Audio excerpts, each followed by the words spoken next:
On my 7th birthday, I climbed onto the chair to blow the candles on my cake when suddenly I felt someone pull a hair out of my head. Ow! I turned around to see that it was my older sister, and she was staring at the hair in horror. Oh my God, Mom! Bonnie has inherited the problem from you! You shush! Everyone, sing the birthday song now! Happy birthday to you. What just happened?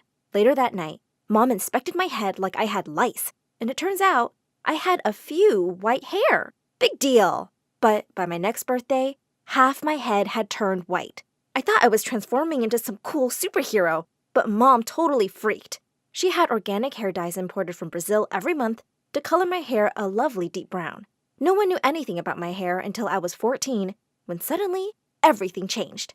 Hi, I'm Bonnie, and I have a condition called achromatrichia, which makes your hair suddenly turn white.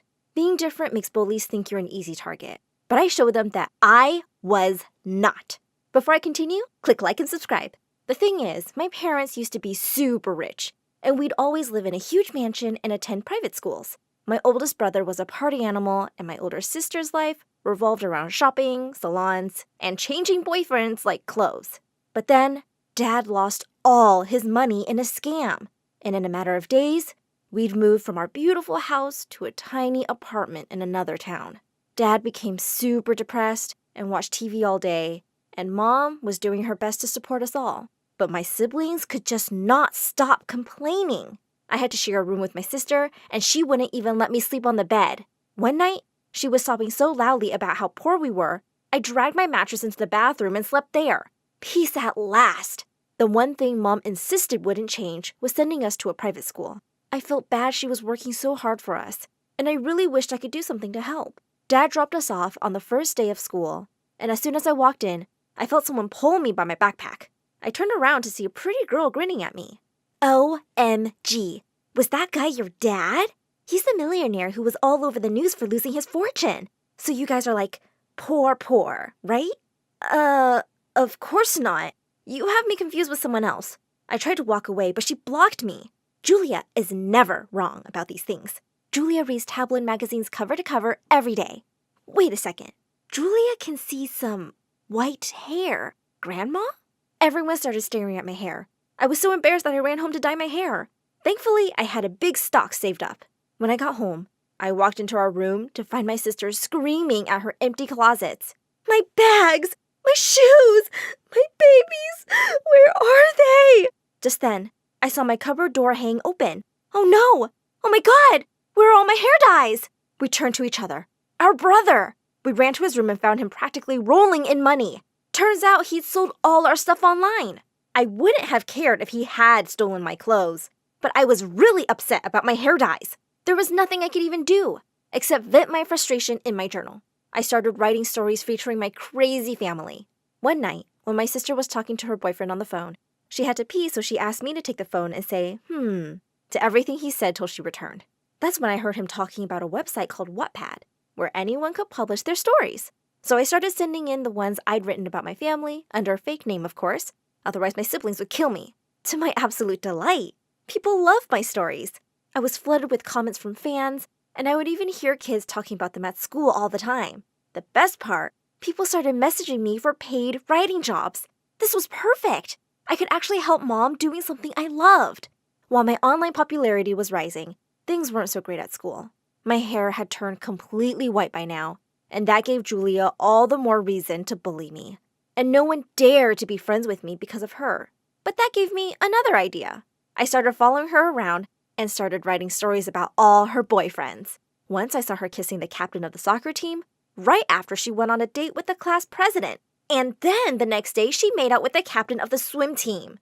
I was so surprised, I accidentally tripped and fell out of the bushes I was hiding in. As soon as Julia saw me, she looked furious. Are you stalking me, you pervert? No, I was just picking berries. I grabbed a fistful and stuffed them in my mouth and then gagged. They were so bitter. Julia stepped close to me. I don't know what you're playing at, but you should know I'm not into girls, you weirdo.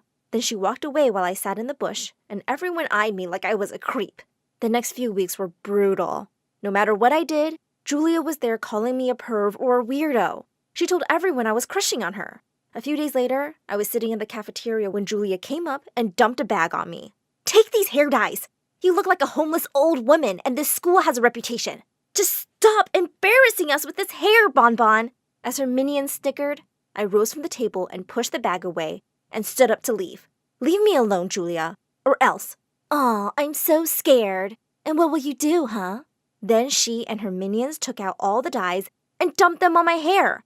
Blue, black, red, purple, everything. I pushed them back and yelled, "What have you done, you psycho?" I slapped Julia right in the face and ran to the bathroom. My hair looked like turd. I washed it and thankfully all the color came off. I was so mad that I went home and wrote a story where I gave Julia the lesson I wished she would get in real life. As soon as I published it, I received a message on my Wattpad account from a fan, ID Free Prisoner. "I love all your stories, especially the bully story, so I just had to message. Your characters are so relatable." I guess we both were stuck with crazy people. We started exchanging messages more often, and I felt like I'd finally made a friend. One day at the school cafeteria, I was writing crazy fast to meet my deadline, and I didn't even realize it when someone came and sat next to me, pushing a can of juice towards me. "Can I get you something to eat? You look like you're on a mission to save the world." I looked up, and for a few seconds, I was so lost in his dreamy blue eyes, I'm pretty sure I looked like a dumb puppy. "Hi, I'm Eric. Do I know you?" "No, but I know you. You're kinda hard to miss with that hair." "I know you think my hair is weird." "No, I think it's amazing. You look really cool." I stared at him in shock. Who was this boy? I wanted to talk to him more, but just then, I got a message from Free Prisoner. "I think I'm falling for you. You're just so incredible."